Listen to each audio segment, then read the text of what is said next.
প্ৰতিটো জাতিৰ জাতীয় উৎসৱ হৈছে সেই জাতিটোৰ সামূহিক আত্মচেতনা আৰু পাৰস্পৰিক জাতীয় মূল্যবোধৰ প্ৰতীকী প্ৰকাশ। আজি তেনে এটা দিন। আজি ফাগুনৰ প্ৰথমটো বুধবাৰ। আজি আলি আই লৃগাং।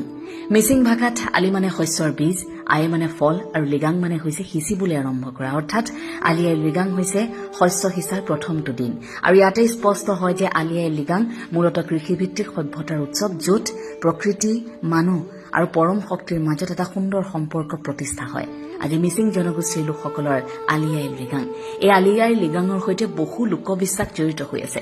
পুৱাৰ ভাগতে একিনৰ ভিতৰত লৃগাঙৰ বাবে প্ৰয়োজনীয় বহু বস্তু যেনে পৰোৱা পং, পুৰাং, আদা, আহুধানৰ বীজ, কপাহ, পীৰ, কপাহী সূতা, কাঠ আলু, কচু, পুৰা বা পাতত দিয়া মাছ, চাকি, তেল ইত্যাদিবোৰ লৈ পথাৰলৈ যোৱা হয়। নিৰ্দিষ্ট নিয়মৰ জৰিয়তে বীজ সিঁচা হয়। তাৰ পূৰ্বে জুহালত নিৰ্দিষ্ট নিয়মেৰে গৃহৰক্ষক ডাঙৰীয়া আৰু পূৰ্বপুৰুষসকলক সাক্ষী হিচাপে লৈ শস্য সিঁচাৰ শুভ কাৰ্য আৰম্ভ কৰে মিচিং জনগোষ্ঠীৰ লোকসকলে। এই উৎসৱৰ 3 সপ্তাহমানৰ আগতেই ঘৰখনত ব্যস্ততা বাঢ়ে, বিশেষকৈ মিচিং মহিলাসকলৰ। পৰোৱা পং অৰ্থাৎ ছাইমদ আৰু নগিনা পং অৰ্থাৎ বগামদ, লৃগাঙত ব্যৱহাৰ হোৱা পুৰাঙাপিন অৰ্থাৎ তৰা পাতেৰে চাউলৰ টোপোলা বান্ধি প্ৰস্তুত কৰা বিশেষ ভাত, এই সকলোবোৰ সামগ্ৰী প্ৰস্তুত কৰিবলগীয়া হয়। শস্য সিঁচাৰ কাম আৰম্ভ হোৱাৰ পাছত বৃত্তাকাৰে সকলোৱে ঘূৰি ঘূৰি নাচে।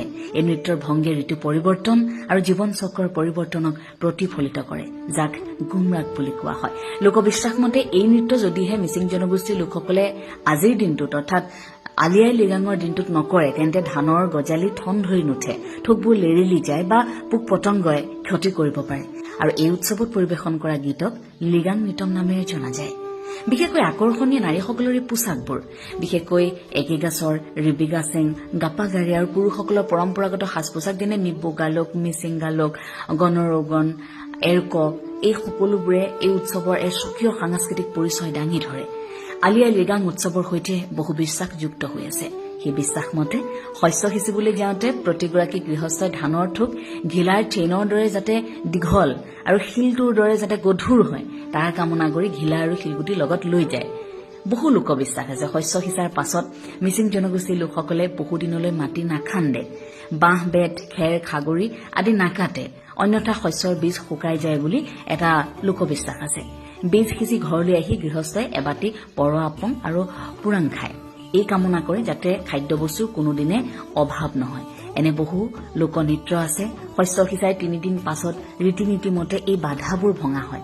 মিচিং লোকসকলে বিশ্বাস কৰে যে দেৱতাক নাচ গানেৰে সন্তুষ্ট নকৰিলে পৃথিৱীত বৰষুণ নহয় আৰু তেতিয়া শস্যৰ উৎপাদন নহয়।